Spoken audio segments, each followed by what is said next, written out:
आदमी और औरत के बीच जो स्टैंड ऑफ चल रहा है आज के सेक्सुअल मार्केट प्लेस में, ये एक तरह का मैक्सिकन स्टैंड ऑफ बन चुका है जहां कोई भी पहले अपनी गन नीचे रखना नहीं चाहता। Result, complete stand still. और इसी वजह से पिछले 10 सालों में हर टाइप के सेक्सुअल रिलेशनशिप में नोटिसेबल डिक्लाइन आया है। चलो समझते हैं क्यों।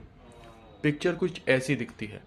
आज की वुमेन मैन को देखती हैं और ऑनेस्टली डिसअपॉइंटेड फील करती है।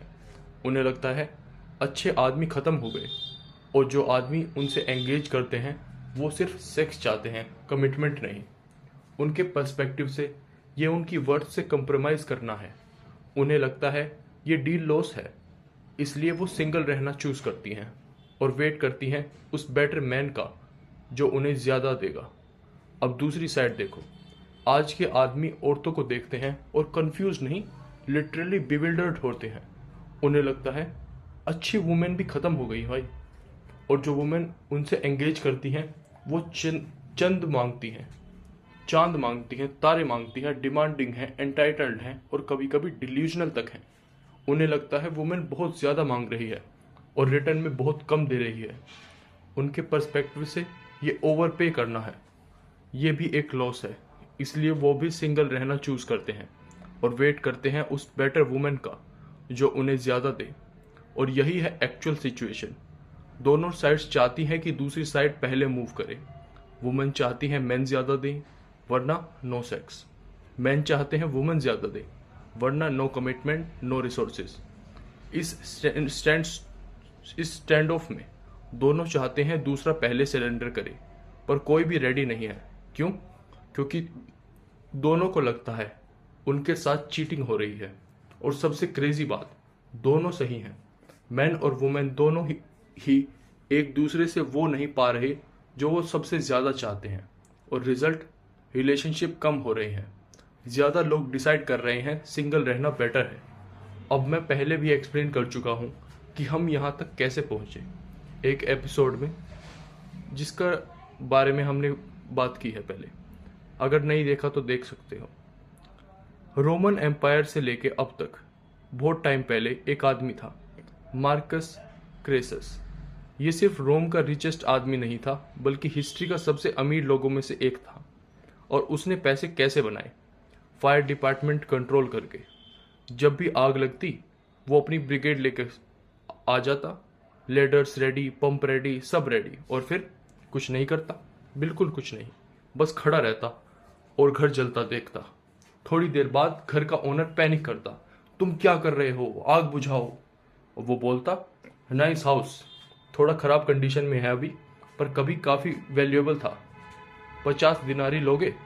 ओनर एक्सप्लोड कर जाता, पागल है क्या, मैंने 100 दिए थे, हाफ में कैसे बेच दूँ, इंसल्ट कर रहा है मेरी। वो कार्ब नहीं बोलता, सॉरी ऑफेंड कर दिया शायद, और फिर वापस कुछ नहीं करता, घर चला जाता।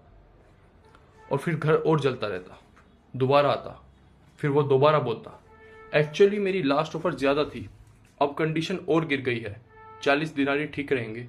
इस पॉइंट पर लोग गुस्सा नहीं होते, वो चुप हो जाते, क्योंकि अब उन्हें समझ आ जाता है ये आदमी आग बुझाने वाला नहीं है, ये तब तक वेट करेगा जब तक घर राख ना बन जाए। और सच भी यही था। क्रेसस सिर्फ उन प्रॉपर्टीज़ की आग बुझाता था जो उसकी हो जाती थी, बाकी बस कंट्रोल करता था, बुझाता नहीं। जितनी देर घर जलता उतनी कम प्राइस मिलती। स्मार्ट लोग पहले ही 50 पे सेल कर देते, थोड़े स्लो लोग 40 पे समझते, पर एंड घर तो जलाना ही था। क्वेश्चन सिर्फ ये था, कुछ पाओगे या नहीं। ज़्यादातर लोग मजबूरी में 40 पे बेच देते। क्रेसस आग बुझाता और फिर या तो प्रॉपर्टी रख लेता या डबल प्राइस पे वापस बेच देता। प्रॉफिट? बिल्कुल। मोरल? कह सकते हो। इफेक्टिव?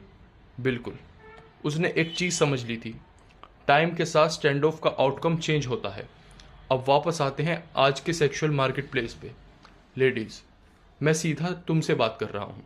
तुम्हें एक अनकंफर्टेबल सच समझना पड़ेगा, तुम्हारा घर चल रहा है, चाहे तुम मानो या ना मानो।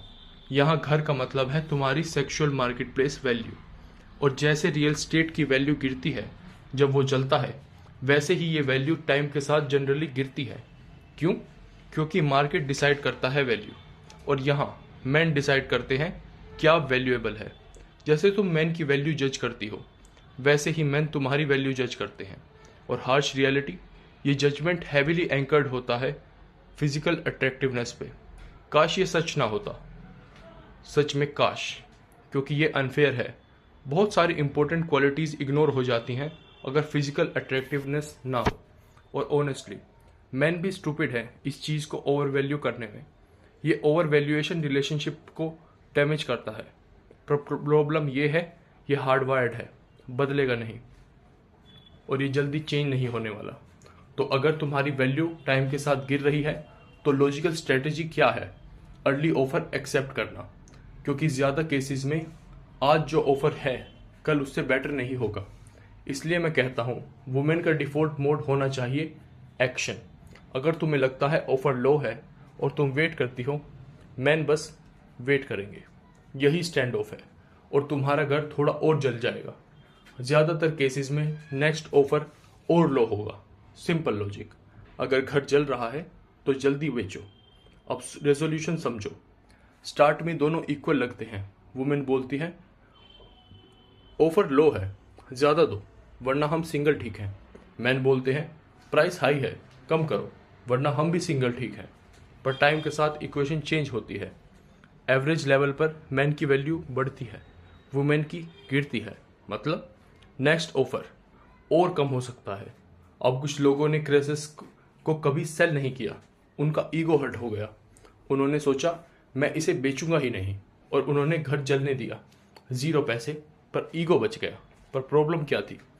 उनका रेफरेंस पॉइंट गलत था। वो कंपेयर कर रहे थे पास्ट वैल्यू से, 100 दिनारी से, फ्यूचर वैल्यू से नहीं। 0 दिनारी राख। उन्हें लग रहा था 40 लेना लॉस है। रियलिटी वो 40 गेन था कंपेयर टू 0। और यही प्रॉब्लम है प्राइड की। प्राइड लोगों को लॉस कंसेप्ट करने से रोकता है, पर जितना डिले उतना बड़ा लॉस। तो स्ट्रेटेजी सिर्फ 2 है। या तो तुम फुल स्टबन रहो, बिल्कुल मत झुको, आखिरी तक जाओ चाहे सब जल जाए, या फिर रियलिटी एक्सेप्ट करो। अगर तुम सच में रेडी नहीं हो सब कुछ लूज करने के लिए, तो जल्दी डिसीजन लो, गन नीचे रखो, ऑफर एक्सेप्ट करो, क्योंकि जितना वेट उतना डैमेज, उतना वर्स नेक्स्ट डील। ये संक कॉस्ट फैलेसी जैसी है। पास्ट छोड़ना पड़ेगा फ्यूचर बचाने के लिए। सोचने वाली बात है, तुम क्या सोचते हो? क्या तुम्हारी रियलिटी से मैच करता है? कमेंट्स में बताओ। और अगर ये वीडियो तुम्हें हिट की तो लाइक और शेयर भी कर सकते हो। सुनने के लिए धन्यवाद।